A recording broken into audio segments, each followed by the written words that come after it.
페르시아에 한 통치자가 있었습니다. 근데 신하들이 이분을 가만히 보니까 막강한 권력을 갖고 있으면서도 이분은 겸손합니다. 그리고 때로는 위기와 어려움을 겪는데도 불구하고 평정심을 유지하면서 지혜롭게 그 문제를 잘 풀어가는 것입니다. 아무리 생각해도 이분은 참 좀 특별한 분이라고 생각했는데 이분에게서 특별한 것 하나를 발견했습니다. 다른 것은 아니었습니다.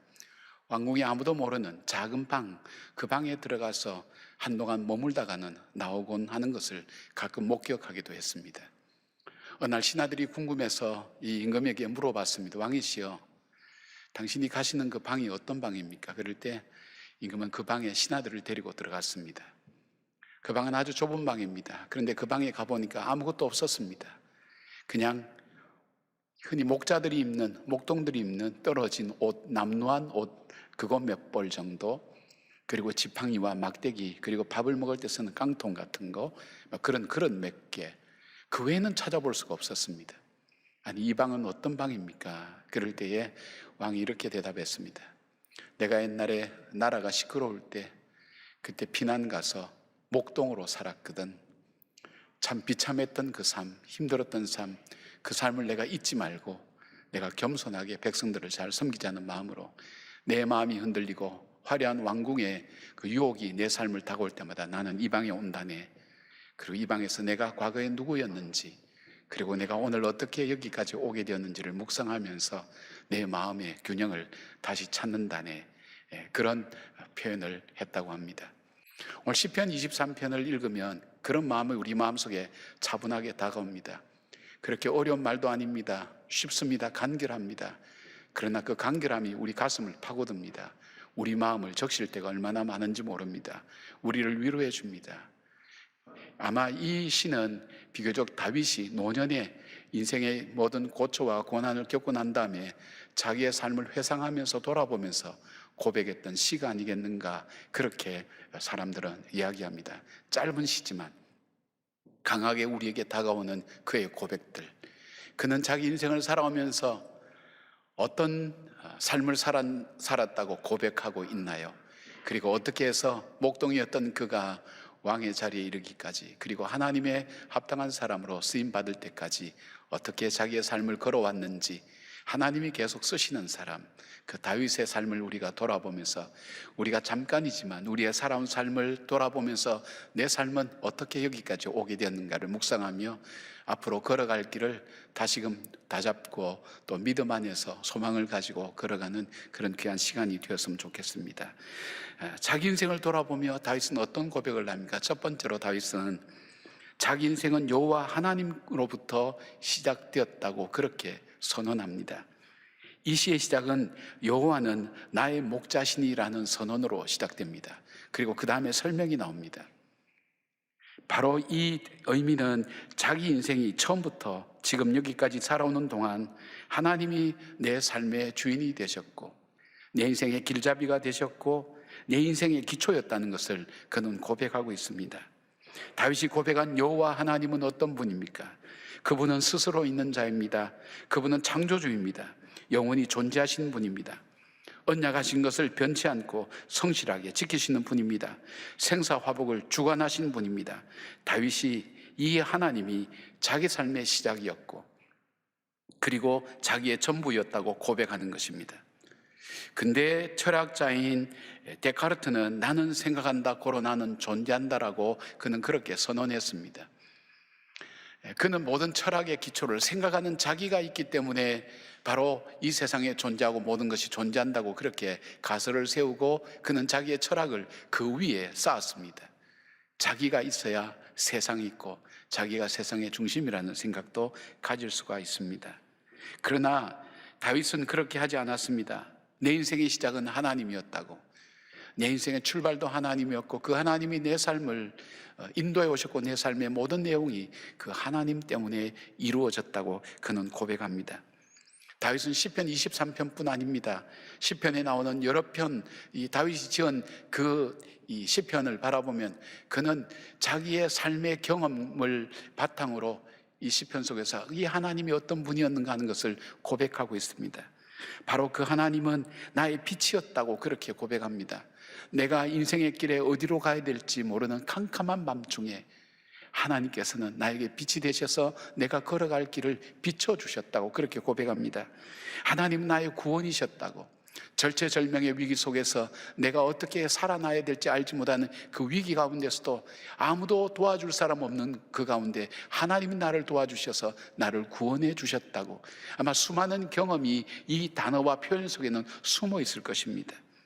하나님은 나의 피난처가 되셨다고, 내가 어디로 가야 피할 수 있는지, 쉴 수 있는지, 거할 수 있는지, 그리고 이 위기와 어려움을 극복할 수 있는지 알지 못할 때 주님께서 나의 쉴 곳이 되어주셨고 내가 피할 곳이 되어주셨다고 고백합니다. 그래서 그 주님이야말로 내 인생에게 최대의 복이었다고, 참된 복이었다고 고백합니다. 하나님은 나의 힘이었다고 얘기합니다. 인생의 크고 작은 일들이 내 삶의 의미를 잃어버리게 만들고 더 이상 걸어갈 수 없는 그런 환경 속에 주저앉아 있을 때에 그 하나님이 힘이 되셔서 나로 하여금 다시 일어나게 하셨고 걸어가게 하셨다는 것입니다.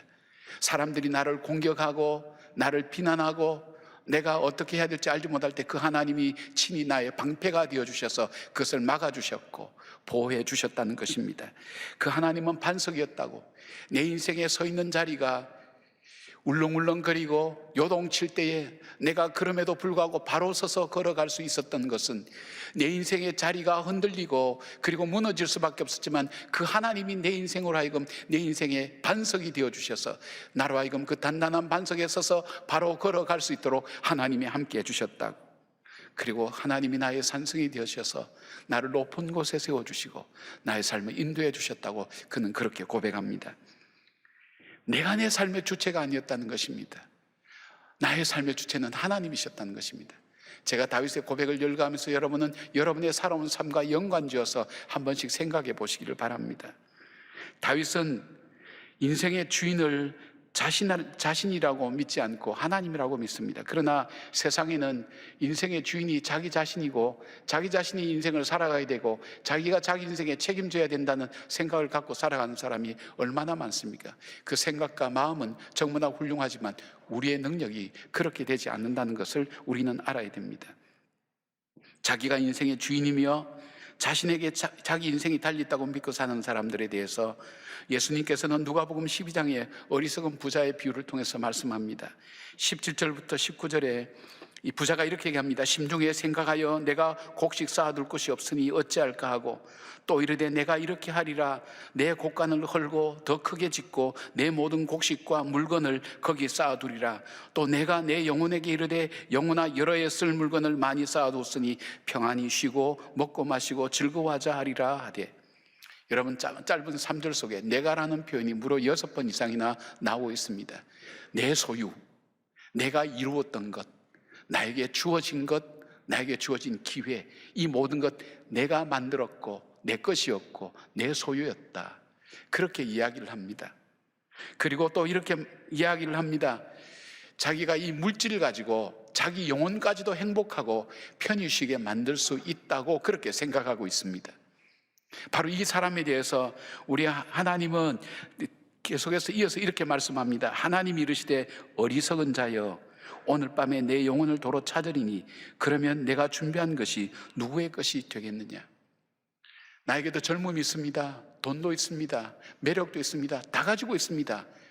그런데 가장 중요한 그 시간과 생명을 하나님께서 앗아가시면 그 모든 것이 누구 것이 되겠냐 이겁니다.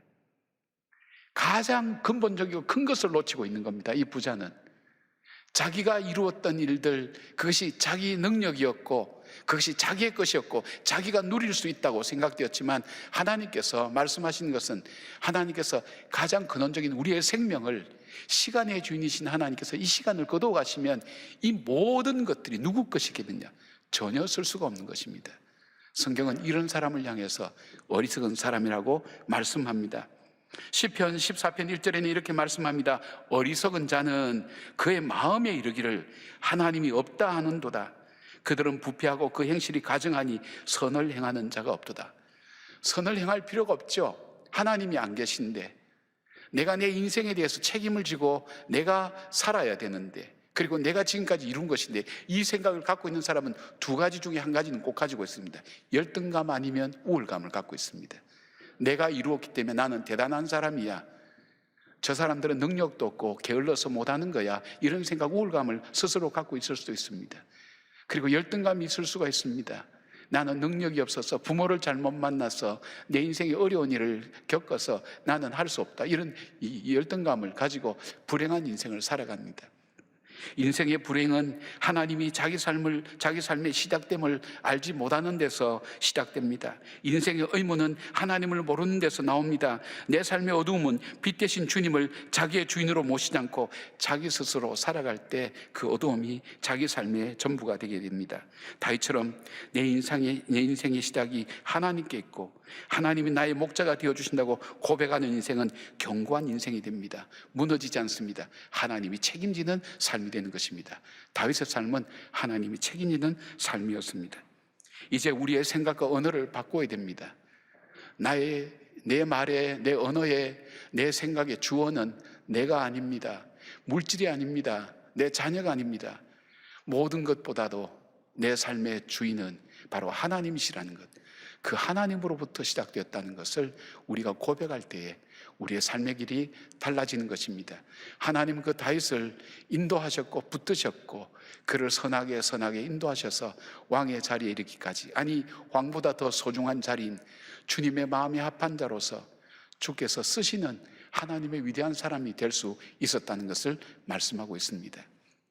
여러분, 오늘 이 자리에 앉아 계신 것도 내 의지와 내 결단으로 나왔다고 생각할 수 있지만, 그보다 더 근원적으로 우리의 사람의 마음을 움직이시는 하나님께서 내 마음을 움직이시고 감동시켜 주셔서 예배의 자리에 나오게 하셨고, 지금 세상의 수많은 말 중에 하나님의 말씀을 나의 말씀으로 듣고 받아들일 수 하시는 것도 성령께서 내 마음을 움직이시는 것이라는 이 고백이 되어질 때에 세상이 다르게 보이기 시작합니다. 내 인생의 언어가 바뀝니다. 내 삶의 방향이 바뀝니다. 보는 관점이 달라지는 것입니다. 두 번째로 다윗은 무엇을 고백합니까? 다윗은 자기 인생은 하나님이 자기의 목자이셨다고 그렇게 고백합니다.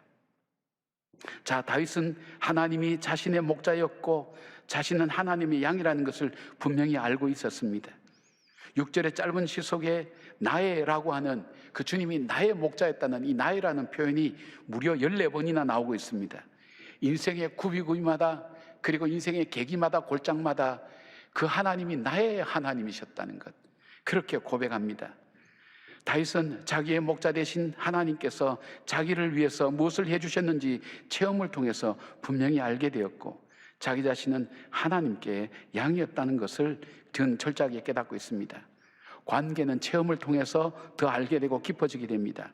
여러분, 예수님이 세상의 구주시라는 것 우리가 다 압니다. 우리의 창조주시고 우리의 생사복을 주관하신 분이라는 것 여러분, 저도 다 알고 있습니다. 그러나 그 하나님, 나의 하나님이라는 것과는 다릅니다. 둘 다 똑같은 사실이지만 내 삶에 영향을 주고 나로 하여금 내 삶에 새로운 깨달음을 주고 나로 하여금 새로운 길로 가게 하는 것은 그 하나님이 바로 나의 하나님이라는 그 고백이 되어질 때에 삶이 바뀌게 되어 있습니다. 여러분, 1인칭과 2인칭의 관계는 삶을 변화시키는 관계입니다. 그가 어떻게 했다, 그거는 나에게 아무 상관이 없습니다. 그러나 너는 나를 누구라 하느냐는, 거기에는 삶의 변화와 그리고 삶에 대한 관계가 여기엔 전제되어 있습니다. 주님이 그걸 물어보신 겁니다. 바로 이 다윗은 그 하나님이 창조주 하나님, 바로 이 세상의 역사를 주관하는 하나님, 그리고 이 인생의 생사화복을 주관하시는 그 하나님이 그냥 하나님이라는 그 지식이 아니라 그 하나님이 내 삶을 살아오면서 나의 하나님이 되셨다, 그 고백을 그는 드리고 있는 겁니다. 그리고 하나하나 열거합니다. 인생의 고비와 순간순간마다 그 하나님이 나의 하나님이 되어주셨다고. 그래서 그 하나님이 나의 빛이 되어주셨고 반석이 되어주셨고 산성이 되어주셨고 요새가 되어주셨고 나의 복이 되어주셨다고 고백할 수 있는 이유가 바로 그것인 것입니다. 요한복음 15장 5절에 나는 포도나무요 너희는 가지라, 그가 내 안에 내가 그 안에 거하면 사람이 열매를 많이 맺나니 나를 떠나서는 너희가 할 수 없습니다. 아무것도 할 수 없습니다. 주님을 떠나서는 아무것도 할 수 없다고 예수님 말씀하셨습니다. 다윗의 고백이 이 고백이 아닐까요? 바로 주님과 붙어있는, 가지에 붙어있는 그 줄기에 붙어있는 그 가지, 바로 그 삶이 나의 삶이었다고, 주님과 함께하는 삶이었다고, 주님과 동행하는 삶이었다고, 그 주님이 나의 주님이었다고 그 고백을 드리는 것입니다. 목동으로서 양을 쳤던 다윗은 목자와 양의 관계가 절대적인 관계임을 체험적으로 알았습니다. 목자를 떠난 양은 살 수 없듯이 자신은 하나님 떠나서는 살 수 없었던 존재였고 삶이었다는 것을 고백하는 것입니다. 목자는 많은 양 중에서 자기의 양을 자기 소유를 삼습니다. 그래서 어떻게 하는가 하면 양 새끼가 태어나면 그 양의 이름을 지어준다 그래요. 그 양과 목자만이 아는 이름을 지어준다 그래요. 이름을 지어줘서 그 이름을 부른답니다. 그리고 양의 귀에 이 나무를 뒤에 받치고 날카로운 칼로 이 귀를 찢습니다. 찢어서 표시를 합니다. 그 목자의 소유라는 것. 그러면 바로 이 양은 목자의 소유가 되는 표시가 됩니다. 양을 안다는 거예요. 양은 나를 알고, 양은 내 목소리를 안다고. 목자가 그랬듯이 양은 안다는 것입니다. 다윗의 고백, 이 고백이 뭘까요? 나의 목자라고 할 때는 그 고백은 뭘까요? 주님이 내 이름을 지어주셨다. 이름을 지었다는 것은 내 인생을 인도해 가시고 주관해 주신다는 것. 주님이, 나는 주님의 소유라고, 주님이 나를 잊어버리지도 않고 포기하지 않고 99마리의 양을 두고 한 마리 잃어버린 양을 찾아 위해서 찾아오는 그분, 바로 그분이 바로 나의 하나님, 나의 목자였다고 그 고백입니다. 내가 어두울 때, 방황할 때 나를 버려두지 않고 나를 찾아서 끝까지 포기하지 않고 찾아오시는 그 하나님이 나의 인생의, 나의 삶의 목자였기 때문에 내가 오늘 여기까지 올 수 있었다는 그 고백이었습니다. 주님은 나의 목자시요 나는 그분의 양입니다. 그 고백을 잃지 않고 살았던 다윗은 인생의 위기와 어려움 가운데서도, 인생의 폭풍 가운데서도 그는 굳굳이 서서 하나님의 사람으로 아름답게 삶을 살아갈 수가 있었습니다. 고난을 헤쳐갈 수 있었고, 두려움을 극복할 수 있었고, 그리고 절망적인 순간에도 소망을 붙들고 한 걸음 한 걸음 앞으로 걸어갈 수가 있게 된 것입니다. 바로 하나님과 바른 관계를 맺을 때에 하나님께 이런 축복을 주시는 것을 보게 됩니다. 사랑하는 여러분, 하나님이 나의 목자라는 것, 나의 목자라는 것, 그것을 꼭 고백하시길 바랍니다. 그리고 매 순간 매 순간 하나님 나의 목자 되심을 잊어버리지 마시고, 그 목자 되신 주님이 양을 아는 것, 그리고 그와 마찬가지로 나를 알고 계신다는 것, 그리고 나는 주님의 도움을 신은 살아갈 수 없는 연약한 존재라는 것, 바로 이런 겸손함을 가지고 하나님께 걸어 나갈 수 있는 저와 여러분의 삶이 되기를 바랍니다. 세 번째, 다윗은 어떻게 고백합니까? 자기 인생은 하나님 안에서 부족함이 없었다고 그렇게 고백합니다. 다윗만큼 인생의 결핍과 부족함을 겪으며 살았던 사람은 없을 것입니다. 성장할 때는 그는 막내로 태어났습니다. 집에서도 인정받지 못하고 무시를 당했습니다.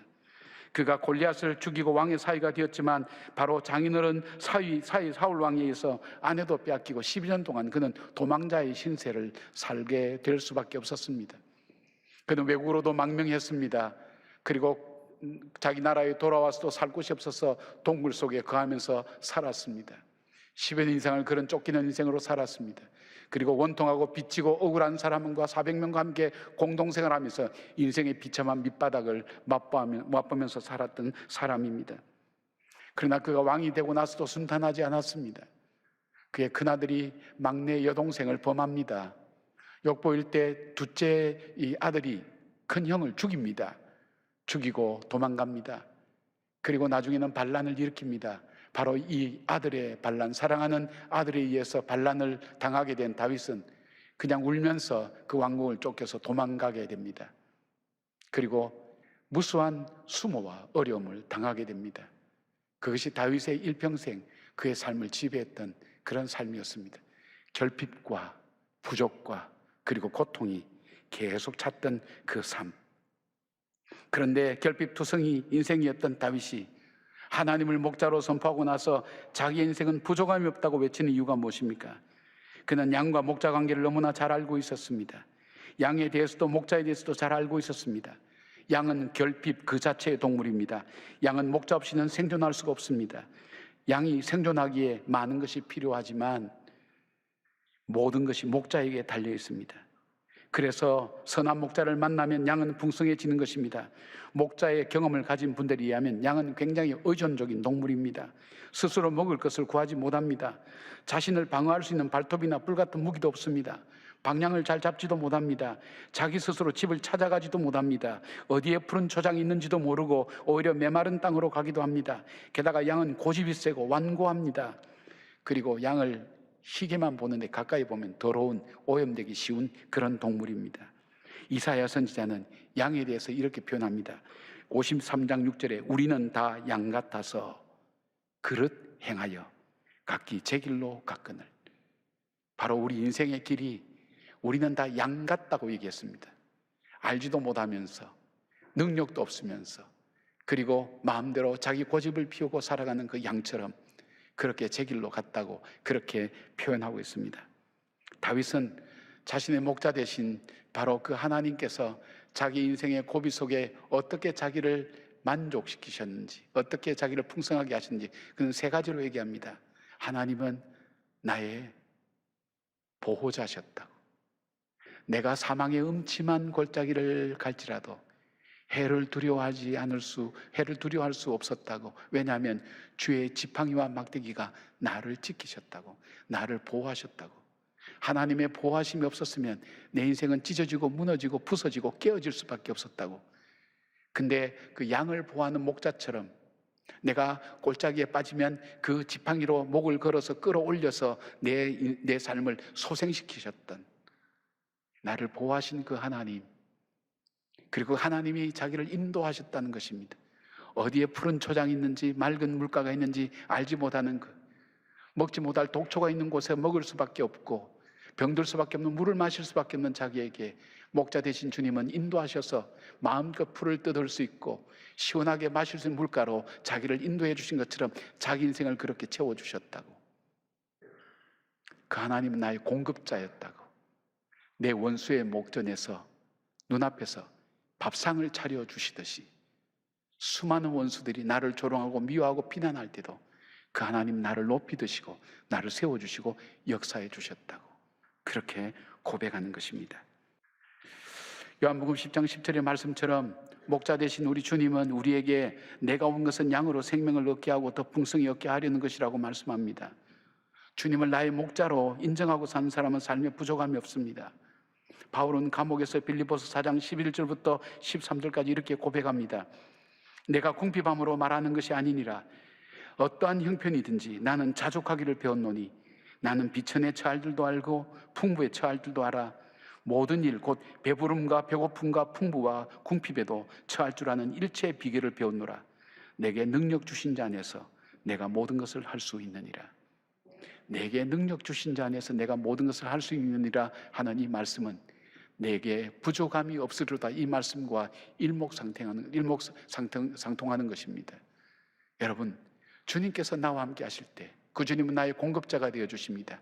나의 보호자가 되어 주십니다. 나의 인도자가 되어 주십니다.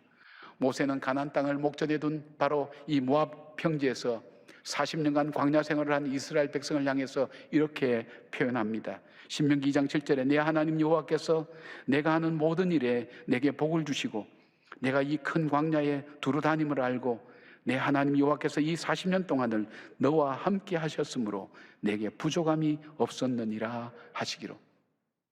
광야는 부족한 것 투성입니다. 먹을 것도 마실 것도 걸어야 될 신발도 입어야 될 의복도 구할 데가 없습니다. 그러나 한 번도 하나님 그렇게 하지 않았다고 하십니다. 풍족하게 그들로 하여금 그 광야길을 걸어올 수 있도록 하나님께서 양식과 물을 공급해 주시고 발이 부르트지 않도록 하나님께서 인도해 주셨고 독수리가 날개로 업어 자기 새끼를 나르듯 하나님 그렇게 보호하시고 인도하셨다고 그렇게 말씀하고 선포하고 있습니다. 우리는 결핍의 세상에 살고 있습니다. 부족한 것 투성입니다. 어렵고 고난스러운 일들, 위험한 일들이 우리 삶에 계속해서 일어납니다. 인생의 방향을 잡지 못하고 어디로 가야 될지 알지 못할 때 그 주님이 나의 목자가 되실 때 내게 부정함이 없는 그 인생, 바로 그 인생을 살게 하신 분이 하나님이라는 것을 다윗은 고백하고 있는 것입니다. 다윗의 고백이 아니라 저와 여러분의 고백이 되기를 바랍니다. 힘들고 어려울 때 한숨을 쉬는 것 대신에, 낙심하는 것 대신에 이렇게 읊조려 버리지 않겠습니까? 여호와는 나의 목자시니 내게 부족함이 없으리로다. 그렇게 되뇌이면서 다윗과 함께 하신 그 하나님을 나의 하나님으로 섬기고 그 하나님이 부어주시는 은혜를 체험하며 한 걸음 한 걸음 어려움들을 헤쳐나가고 그리고 담대하게 걸어나가는 저와 여러분의 인생길 되기를 주님의 이름으로 축복합니다. 아멘.